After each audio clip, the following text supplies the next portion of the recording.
Hello and welcome. Cynthia Miller here, and today I'm going to draw a 10 of Pentacles, and I've had this idea for some time. I've got my pillar of green jasper here. This has always given me a real feeling of being grounded. I'm choosing a card from this deck that my friend gave me, and the one that I chose was Unity. And so when we experience unity, there is peace.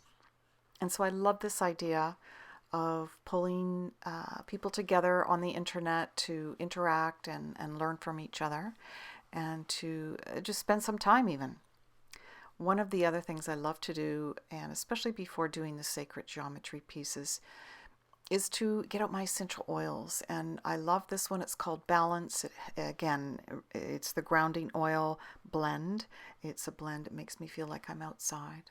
I'm just putting it on my little bracelet here. It's got the lava bead, so it soaks up the essential oils and stays with me longer than if I put it on my skin. And we've got those here if you're interested. We've got the essential oils. Yeah, this is a beautiful, beautiful blend. So this idea came to me a while ago with my tarot cards. In my tarot cards, I kept getting pentacles, and so I was really attracted to the energy of pentacles. And this particular thread, red thread of pentacles, represents a protection, as if a web of pentacles has been woven around my life, and it protects me so that my family, my heritage is sacred and looked after. So we found the center of the paper, and I'm just using very easy tools. I've got an old ruler, I've got an old compass. I try to keep my pencil sharp, and I probably didn't really realize what I was getting into when I first started doing this, but the realization came to me as everything aligned, as it usually does. It was so rewarding to be able to create this. I'm really happy to be able to show you how I did this. So as I said, you've got the center of the paper. This is at least 16 inches wide, I think, this paper, but you can gauge out and keep track of the measurements that you do use as you get started here. It's sort of an interesting process that we go through. So we are dividing this paper into 10 sections, basically. The length from the center for each line is 12 centimeters. And what I'm doing is drawing through that. So you've actually got 12 centimeters on each side of the center to make that one line. 24 centimeters altogether. So that gives you an idea of the size that I'm doing here. So we're going to get started with making circles, and you can see the sort of very faint couple of small circles there that I'm figuring out a measurement from the center of this spiral. Basically it's a circle, but we're measuring out the same distance from the center on each of the lines, and that ends up being the center of the circle.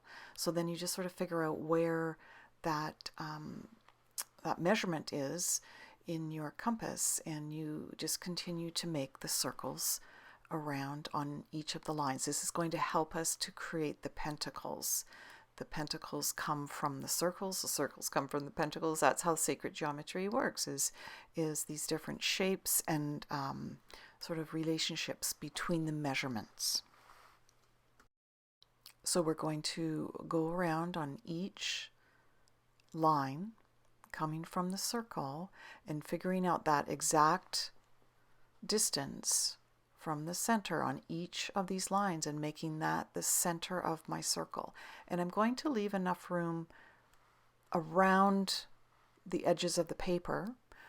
You don't want to run outside of the edges of the paper, so that's why you want a fairly big size of paper. 16 inches square should do it. Your time, have fun with it, get yourself set up so that you have all of these circles Now we'll go to the next step. So now that you have all your circles drawn, what we're going to do, you can see the pentacle within the circle that I have on the front side of the page, and I'm going to do that in each of the circles. I'm going to turn the camera around so you'll be able to see. So I'm using the compass as a tool to measure the distance from the top of the circle and the bottom of the circle to create arcs so that they're intersecting, and I can bring a line through the center of the circle perpendicular to the already existing line that runs through from the center of the bigger circle. So now I'm going to do a similar thing to find the center point of the radius. And what I'm going to do is just pick a random sort of distance, but as long as it's the same when you use the reference from the top and the reference point from the bottom. What you're doing is creating two different arcs there, and what you're going to do is just wherever those come down and meet the radius, that's the center of the radius line. And then you're going to take your compass and set that up so that's the center of your circle, and you're creating the circle around that point. Now we're going to use our compass again as a tool, and what we're doing is putting the point on the bottom point of the circle. We're creating an arc that touches the small circle on both sides. So this circle, the length of it, will go over and touch the other side of the circle. So we're just going to join up these points now. That's part of the arc that touches that circle. That's part of the arc. And then don't get confused with the horizontal line that goes through the center of the circle. The pentacle lines go above that.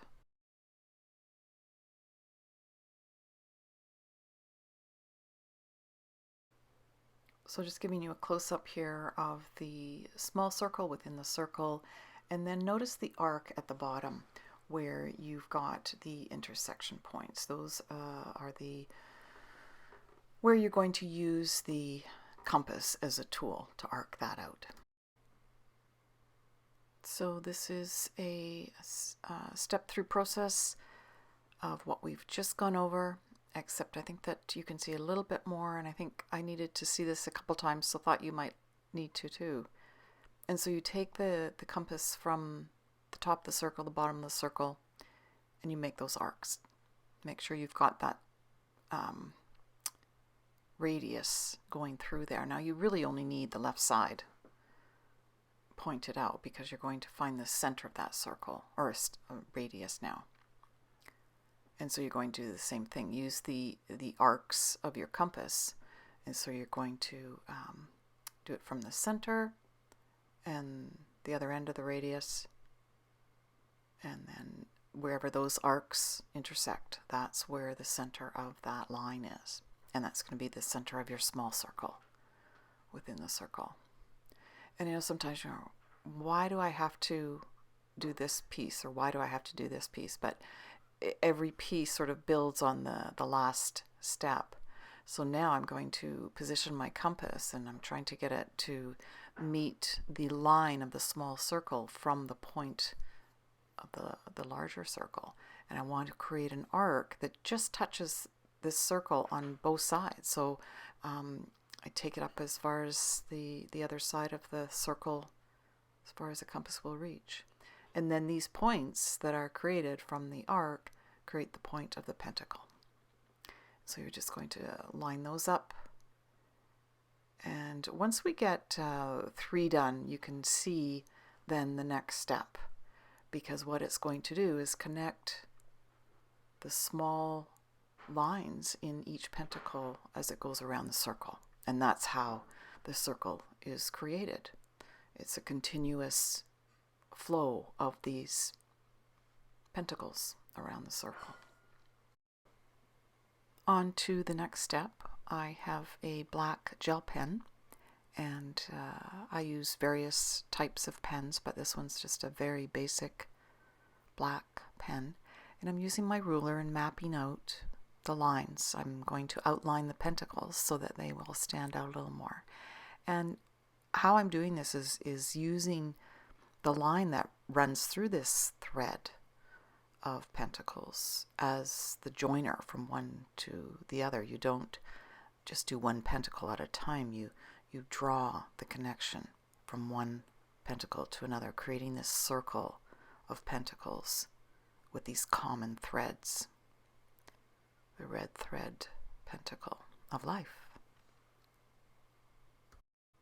So as I mentioned, I wasn't quite sure what I was getting into when I started this project, but I really liked the way it turned out. And I think putting this black line first and then covering it with the watercolor paint, I decided to use watercolor paint and not a marker or anything. It's just sort of wondering after I started, like, what have I done here? But it actually looks like thread because it's a little bit wobbly on each side, right? So it's got the black line running through the red thread. So I don't know, it's sort of fun. I had this idea that had to be done and thought I'd share in case anyone else is wondering.